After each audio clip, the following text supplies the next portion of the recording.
Click it in again. Yep. Episode 1, take 1. We are recording. Welcome to Quantum Kinetics Corporation. I am your host, the CEO, for the First to Fusion podcast series, and I'm also here with Randal Bird, the COO and president of Quantum Kinetics Corporation. So today we have a very awesome episode. It's our first. We're going to be talking about the elusive cold nuclear fusion and how Quantum Kinetics is the first company to fusion using the ARC reactor fusion on demand. But before we get into that, McKane, I think we want to take just a moment because a couple of things have happened recently for Quantum Kinetics, and I wanted to make sure that we brought that out and shared that. And the U.S. Patent and Trade Office did a couple of things for us. Do you want to give us a little insight on that? Absolutely, sure. Yeah, so this week we got a notification from the United States Patent and Trademark Office that they have issued a clearance for the ARC reactor for cold nuclear fusion as an educational device and teaching method for actual nuclear fusion on demand. And we are now able to talk about our technology openly to the public and let everyone know, and that we have intellectual property ownership of that. So we're super excited to tell you about that and also share. It's actually just perfect timing, just as we're starting our podcast, because we're really wanting to tell the world about it. Right on, man. That's a great job. And so before we get into the list of things that we're going to talk about today, I want to take a moment and thank those who took the time to respond to our survey. And we asked you to give us some of the ideas that you really wanted us to delve into. And we just want to say thank you and acknowledge that. And we do encourage in the future that you continue to become a part of our podcast by participation in that way. So with that, in our topics, we've got how does cold fusion work? And so we also have a differentiation between why cold fusion works and has a future and why hot fusion continues its destructive path from the 1940s and has not really evolved to become a viable long-term solution for power generation. So tell us a little about the differentiation and then how cold fusion works. Sure. Thanks, Randall. So there's a difference between hot fusion, which is what they do. They agitate the dielectric medium or the fuel source, which is either helium or hydrogen or some type of tritium, and they agitate the dielectric so that it gets hot, and then it basically fuses at 100 million degrees, and they have to use a thing called bulk ion fusion, bulk ion heating, and it costs a lot of electricity. It's very expensive, and it's just not very efficient. And what we've done here at Quantum Kinetics is we have developed and patented and trademarked and research verified that we have a cold fusion process, which is room temperature, and that's the definition, using the ARC reactor fusion on-demand systems. And we've spent 5 years doing research in silence and letting everyone, getting our science ready to launch and make sure it's legit. And we are now finally coming out of the gate, and we're super excited about it. And we don't use a lot of energy to induce the fusion. We use a very small amount of energy, and it's efficient, it's consistent, it's reliable, and we are the first to able to access this technology. Right. So, and that's over unity you're referring to. And I think that begs a little bit of a discussion because you're going to have the naysayers say that you're still not producing anything that we can see, that we don't believe you, frankly, is what they're telling us a lot of the time. And so give us a little bit about the over unity property of the ARC reactor and some of the things that we can demonstrate right now, and give us a little bit of insight from your perspective. Right. Okay, so the ARC reactor, what it does is it uses all the different types of fusion effects. Like we have reverse field confinement, we have magnetic field confinement, we have a little bit of Z-pinch in here as well. We use every single type of fusion approach to induce a nuclear fusion of the electrons down, swirling down just like a nebula into the fusion location. And what this technology can do, what we found out, is that we can actually remediate radioactive waste like uranium-234, 235, and 238. We can actually reduce it by 80% in 24 hours. And what we did as we were doing that, we actually created and manifested thorium, tungsten, and even lead during that 24-hour process. And no one in the world can say that except for quantum kinetics. The implication of this technology is only limited to the imagination you put it to work. And it's amazing that it's here, and we're so thrilled to tell you guys about it. So taking it from there, we still have an opportunity at some point that we want to demonstrate this to the general public, and we're going to have to demonstrate it to verify it, because the naysayers are still going to say, you don't have it. And we're going to take some B-rolls, right? And we're going to demonstrate a little bit through actual hands-on with this. Yeah. And so we're looking forward to having some lab time to demonstrate and show everyone how this works and why, without giving away the secret sauce, correct? Absolutely. So cold fusion has actually been kind of a pariah in the history. So back in 1989, there was a group of guys called Fleischmann and Pons, and they were working on electrolysis for cold fusion. And they made an announcement that they figured it out, and then what happened was they really didn't. They had this thing called fusion sputtering, where they could only have anomalies in the numbers, and they technically were doing a low-grade fusion reaction, but it wasn't consistent enough to be viable for anything or even the research verification. So what about the over unity? Did they great. they produce numbers that showed something significant? So what happened with the Fleischmann and Pons incident was they had basically a cup like this, and they put 2 electrodes in the water and deuterium oxide, and they turned it on with direct current, DC. And what they saw in their data when they were at the University of Utah was that they saw anomalies in the heat signatures. So for the amount of current going into the reactor, they saw some, excess energy.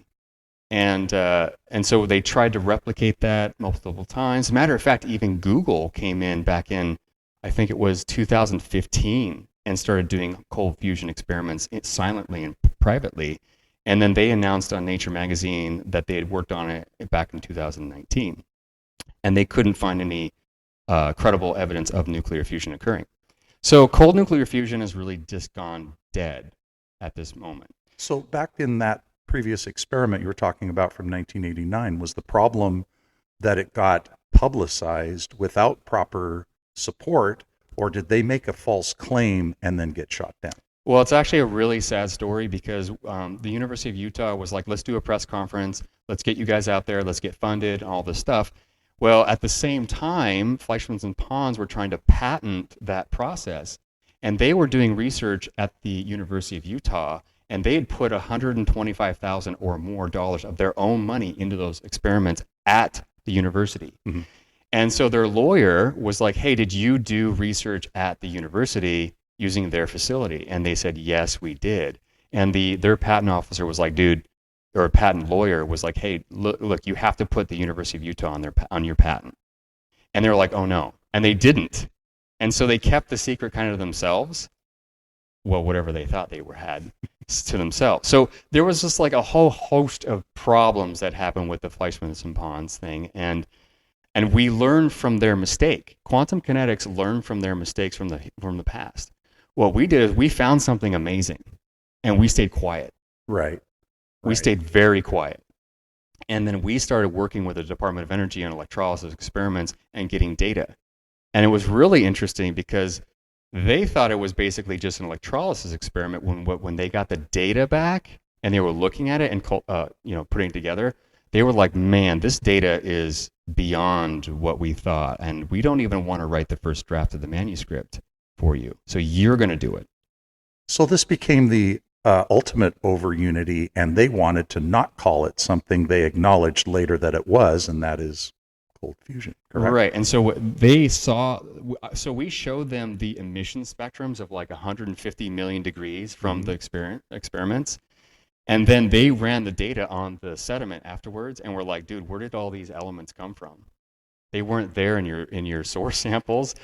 They're now there in the treated. How did they get there? And so we looked at the data together, and I wrote the first draft. And essentially, they were like, dude, that's what we thought. We thought it was a transmutation event too, but we didn't want to say it. So is transmutation out there broadly, or is this a unique aspect just to quantum kinetics? Well, transmutation happens all the time because the quantum world is actually there's a probability of a transmutation event, but it's super duper low. It's like if you had a barrier, like if I had a bunch of like dielectric in that cup, if the dielectric jumps out, that would be a transmutation event where something magical happened. But let's just do an experiment. Let's just do a quick experiment for everyone watching.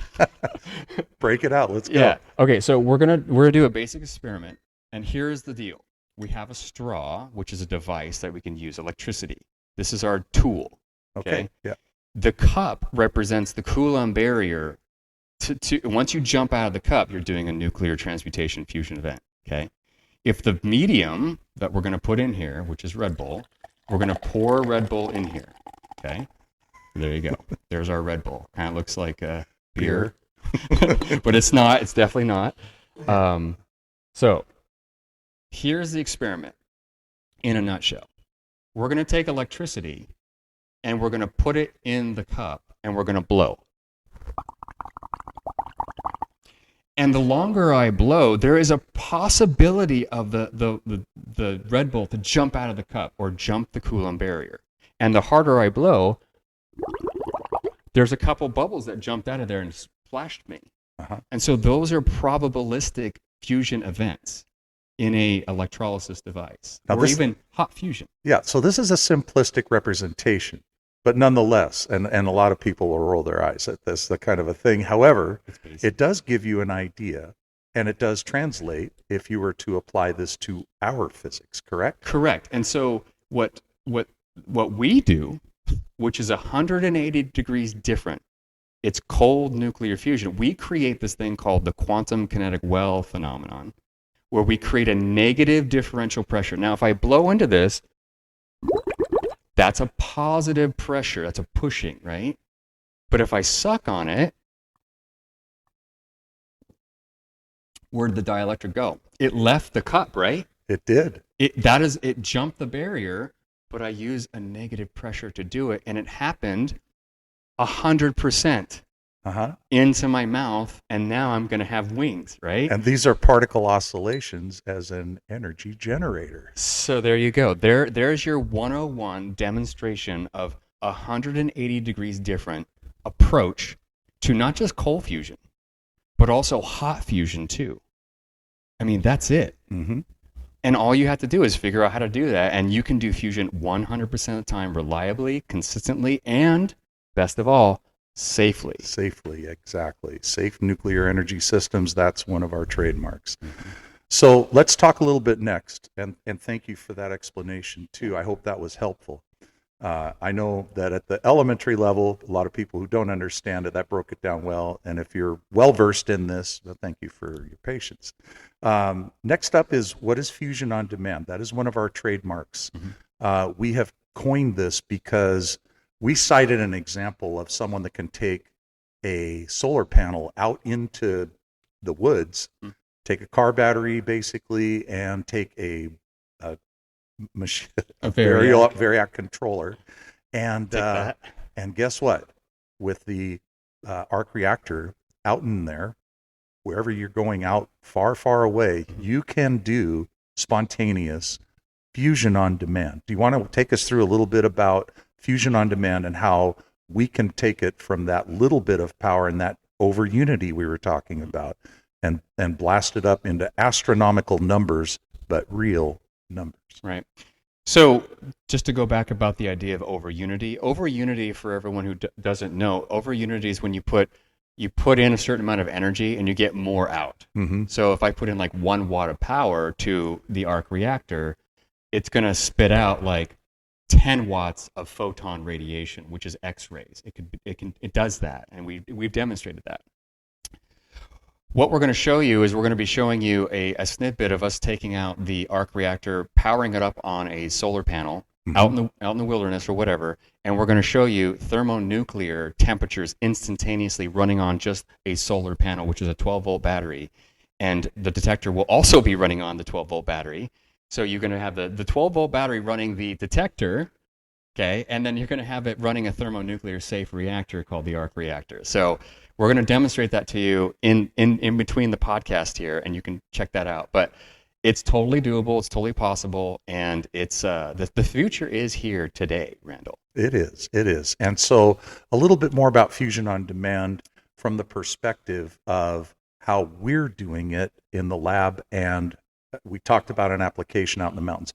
How are we going to take that? Because it ties into our next topic, which is when and how will it affect my life? And that was another one of our responses that we got, very popular, because that's great, you've got this, but now what's it going to do for me? What are you doing for me lately? Yeah, so the technology can do many things. And what we've found for just doing our research here at Quantum Kinetics is that we can remediate nuclear waste. That's one, which is like Hanford right now and the Tri-Cities is one of the most radioactive locations in the entire world. Mm-hmm. It's more radioactive than Chernobyl. And so this technology can be deployed in the Columbia River to clean up and keep everyone from getting leukemia and all these other things. And going back to, just interjecting here, going back to the 24-hour period where we took a sample down by 80%, and honestly, if you would extrapolate that to a ratio, in 30 hours or maybe 28, we would have cleaned the entire sample if we could have run it the extra time. Yes. Unfortunately, we ran out of time from the lab. But I think you need to kind of just stop and appreciate that a little bit. This is not something that is science fiction. We did it and had it verified, validated, and written up. So we're here to tell you this is good to go today. Yeah, the amazing thing about it is if you can remediate uranium-234, 235, and 238, you can do this thing called spallation, instantaneous spallation.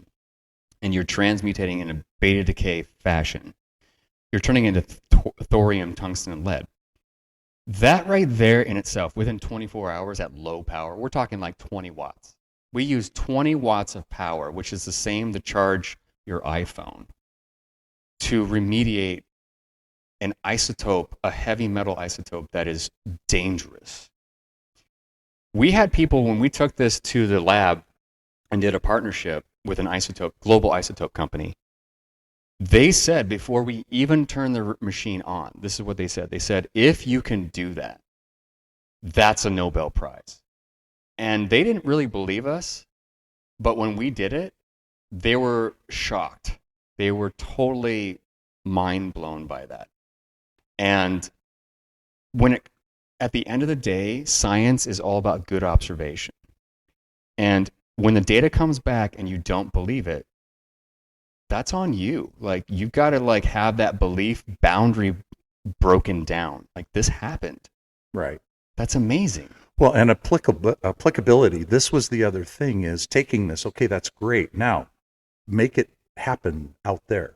Let it do something for good. How will it affect my life? This is an opportunity for a device to go to Hanford, become part of their system for maintenance and ongoing operations, because they can clean up what's coming out of their machine, but they're also taking their storage and eliminating it. And I believe that we came up with an estimate, if we were scaled properly, that within a decade, we could eradicate all of the nuclear waste stored in this country. Yeah, it's actually even scarier than that. The GAO, or the Government Accountability Office, has done a report on Hanford and how much it's going to cost to clean up all that mess over there. And the estimates are like $650 billion. And the timeline that they have for that, they don't actually have a definitive number. They're talking like 500 years on their estimate, maybe 350 years. These are huge numbers out there. And even that, the standard operating procedure for the NRC for radioactive nuclear waste is two things. You either put it in the ground or you put it on dry dock storage. And we can treat right now quantum kinetics, if we attach our quantum kinetic fuser device, which is in the back here, if we attach these reactors to the dry storage docks and start treating the water now that's poisoned, we can have all 196 locations in America cleaned up within 5 years. What that means, ladies and gentlemen, is that we can actually save the taxpayers billions of dollars every single year. You probably don't know this, but every year you and I all pay $1 billion together a year on radioactive waste, UNF, just storage. We pay for that. Uncle Sam has to pay for that, which is also you. So quantum kinetics has the opportunity to deploy a technology for you to save you money at the end of the day and clean up the Hanford site and clean up the Pasco River water, which, by the way, people are getting leukemia. We actually have a second book coming out, and this is a little bit of a plug. This Shameless this plug. is a shame. I'm so sorry, but I have to do this because I'm CEO, and we do have a second book coming out on May 22nd. It's going to launch, and it's all about going to Hanford and collecting that river water and having it tested, and we treated it. And that story is in this book that's coming out, and you totally should check it out because it's really eye-opening because you can see all the research we did. You can go along the journey, and it's called the Journey Beyond the Quantum Horizon by Quantum Kinetics. You should totally check it out. The link will be in the description as well when it does launch. So definitely check it out. Right. And so that's part of how it affects us. It gives us an opportunity to get rid of some problems, but also now let's flip the coin and say, what about the future opportunities? What about power? What about propulsion? What about some of the other practical day-to-day applications for my daily living? What else can we do with this? Good. So we have 6 patents, and we're still trying to get that 7th patent, the big one. There's other applications like propulsion. We can actually clean your propulsion systems like jet airliners. We can have them running on a hybrid water power source, which would clean the atmosphere, lower the CO2 levels. And as the engine is going through the air and collecting all the carbon, it's eating the carbon and spitting out basically water mist. And so you have this ability to do, this technology can be employed in transportation, both in marine sense and also air and roads. The technology can be deployed for home heating as well. And so what this company needs from you guys and everyone else out there is we need to get this technology cultivated and propped up, because we've already done all the hard work. We spent almost 10 years and over $1 million to get to this point. It's a lot of money and it's a lot of time. Yeah. And the time is now. I have not received a paycheck in 7 years. Just let that sink in for a second. Okay, so this technology, we are now in a totally new frontier of opportunity. Well, and I think that's great because the application for my day-to-day life is suddenly I can be not polluting the air when I drive. I can be cleaning up the air from anything that we're doing as far as movement by land, sea, or air, and getting places. Who wouldn't want that? And we can also make money along the way. We can do a lot of good there. So speaking, that's a great segue, because what is the cost to implement safe nuclear energy systems? If we've done some studies, we understand that the opportunity is there. We saw what I believe it was Forbes or Bloomberg or both came up with an estimate that over the next 20 years, the energy that we're talking about has the potential for $40 trillion during our patent cycle, by the way. And so years. The cost to implement this is really about development of systems, development of hardware, implementation, rollout to scale. Walk us through a little bit about the cost to implement this, because this is really the exciting part. I think a lot of people, this was on our list as far as things people wanted to touch on, but for me, this is where the rubber meets the road right now, and this is what we can do for you today if we get going on this. This is the COO talking right now, right there. I got an excited guy over here. So the beautiful thing about the ARC reactor fusion on demand technology is that the technology itself is low budget. It can be implemented quickly. It uses basic materials, basic electronics that you can basically get anywhere. You don't have to have rare earth metals. You don't have to have any of that stuff. Once you understand the electronics of the negative differential pressure, you've got it made. You can basically deploy quickly, cheaply, effectively and with limited overhead of problems. This is what's so amazing about this tech, is because when you're designing a mousetrap, the one that comes out with the cheapest way wins out. And we've got it. Yeah. And so a little bit about back to how it affects my life. And we didn't want to bring hot fusion into this, but hot fusion hasn't been able to remediate. For example, they actually are still contributing to this dilemma that we face. And every year that goes by, we still see nothing technically advancing to the point that the over unity is going to be appreciable without significant cost and damage to their existing hardware every time, because they based this on a technology that was for development of nuclear weapons in the 1940s. And so they have not refined it to the point where it's a viable economic solution. So cost to implement this is much cheaper, but we're not just talking about cost in terms of dollars. We're talking about cost in terms of your planet and my planet too. Yeah. The hot fusion approach, much like the high voltage and high current electrolysis cold fusion approaches, to induce the fusion the way they do it.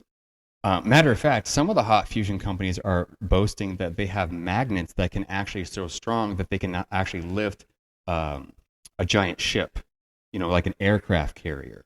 That's how strong their magnets are to try to do nuclear fusion. So if you've got technology that is so powerful that you can lift an aircraft carrier and you still can't sustain nuclear fusion with those magnets, you might want to reconsider the direction you're going, right? That's a lot of magnetism and you still can't sustain nuclear fusion. Yeah, and I would say this, it's not just the direction they're going, it's the direction of the capital influx to keep going in a way that still has not hit a home run yet. And we're telling people, it's almost like we're being treated like we're the big kid on a little league field, but not ready to step up into the majors. And it's like, I think we're being underestimated. I believe that we can not only step into the major leagues, I believe we can rewrite a lot of baseball history. This is not something that is going to go by the wayside. We're not, pandering, and we're not trying to put something out there that actually is going to fizz out. This is going to go somewhere with someone. We're really hoping it's us. We're going to take this to the place it's going to go. And we're looking for people to come along. We're looking for grassroots support from our viewers. We're looking for monetary interest from those who want a technology that breaks away from a mold that doesn't fit the 21st century and where we can go with this. And while it pains me to say, a lot of our competitors do not like how we're handling this, the truth can't be restrained. If we have a truthful, better way, this needs to come forward. And just to go to that, a lot of people that look at our stuff go, well, that's just too good to be true. It's pseudoscience, it's garbage, what is this? Look, we have spent so much time doing it right. We didn't come out and talk about this right away when we found out, oh my gosh, there it is. We kept our mouths quiet and we did the legalization. We got this egg polished. It's beautiful. It's the golden goose. It's ready to go. And the first person to put their money on this thing is going to have massive implications and massive gains. And it's going to be awesome for everyone, not just us at Quantum Kinetics, but the investors. And this is the thing that's important about investing, is trust. We are not lying. We're telling the truth. We've been doing a really good job. We got published in Nature magazine, NPJ Clean Water, for successfully transmutating isotopes of hydrogen and oxygen. We turned oxygen from D18 to D18 or D16. We transmutated it in 8 hours at 1.9 watts. Not just with well water, with seawater as well. We actually turned the deuterium into other elements from seawater, and there were new elements forming from those experiments that are on, and you can check them out. We'll put them in the link description below. They're always there for us on Quantum Kinetics. We are 180 degrees different than everybody else. We show our stuff, And we love to show our stuff because it's good and it's honest and it's true. And yes, there's four things that happen when your brain sees something that it's never seen before. First one is this: that's silly, don't waste my time. 2, I always, that's interesting, but not really that important. 3, I always said it was a good idea. 4, I thought of it first. Aha. And isn't that a bit of our challenge, is to keep it away from those who would abscond and try to capitalize themselves? Thankfully, we are fully protected and willing to go the distance in defending. So, but we're also an inviting and ready to cooperate, work with those who are willing to step forward and bring this to bear for everyone. And we're not, it's literally, we're kind of, do you want to talk about anything further on repulsors? Can you tell anything more about that? Well, all I can really tell you right now is that we have filed for the trademark for the repulsors. I'll say this, that it's real. I'll say that. And it's amazing, and it's basically going to revolutionize everything in the entire market. And with great power comes great responsibility. And I'll say this, that when you discover something as an inventor, and I'll say this as well, when you do something and it doesn't work, most people give up, okay? An inventor's job is to figure out why it didn't work. Like Thomas Edison. Thomas Edison found 1,000 different ways to make a light bulb that didn't work.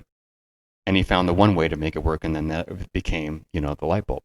But then the inventor's job is to always do it over and over and over and over, and never give up, and be persistent and really believe in it. And that's what we did. We were like, this is possible. The imagination is like, I think that's possible. And so you just keep asking the right questions. Why didn't that work? Yeah. Okay, it didn't work that time. Maybe I got to tweak this. What's my variable, and what did I check off, and what do I introduce, and how do I tweak? Yeah. Correct. And so if you continue down that path and you never give up, you got to be like iron hard, man. You got to be hard as iron. You can't give up. Persistent. And eventually one day it'll just come to you where you've surveyed everything. It's like finding the needle in the haystack. You just one straw at a time. No, that's not it. And eventually, over time, you'll find it. And we did. Yeah. So, kind of put a bow on this episode now as we go to our wrap. We've got a few more episodes coming up ahead over the course of summer. We're going to look forward very much to additional feedback from you on what else you would like to know, or for us to expound on from this episode. So continue to give us feedback. We welcome that. We want to hear from everyone. We want to even hear from our competitors. Anybody who wants to chime in is welcome. The link for that is also embedded, and please take the time. We are listening. We do pay attention, and give us something to laugh at if you don't have anything to contribute solid, but we sure would appreciate the solid stuff, right? Yeah. It's really just to like put a bow on this episode real quick. It's important to understand that we're at a critical time in history where this is like a new radio hitting the stage. Mm-hmm. A new radio technology. It's like, oh, I don't understand it. It seems cool. I'm not really sure. That is all normal, and those are normal emotions and feelings. But you got to understand something. The people that stepped up in the 1900s to really push it forward, the radio, they were majorly benefactors of that. They took a risk, and we have demonstrated this technology, it works. So there really is no risk because it's here and we're honest. And matter of fact, I would venture to say that we're more honest than anybody else. And more transparent. There's some people that are working on this stuff that don't say anything because they don't even go get patents because they want to keep it secret. But the point is this, is that if you want to save the world and if you want to make a difference not for us right now, but your children and your children's children, like we mentioned in the last episode, the hot take, that this is up to you now. We have gotten this to a point of maturity. Now it's time for you. We're passing the baton. And we're super excited that we're getting emails from people. Yeah. They're super thrilled. And that kind of momentum is going to take it all the way up. So this is on you now. And we're just here presenting this as, free-loving people that we are. And remember, fusion is love, and love is fusion. You don't have to force it. It just happens. So come along for the journey. Make sure you like, share, and subscribe. Tell all your friends about it, because we are ready for the future. And the future is a new Garden of Eden, and it's here, and it's right there in your heart. It's always been there. That's what makes you tick. You are a nuclear fusion reactor, and you don't even know it. We can get into that down the road too, right on? Episode 2 coming up. Episode 2, right on. Thank you, everybody, and we will see you again very soon. All right, thanks for tuning in. Bye. Bye now. That was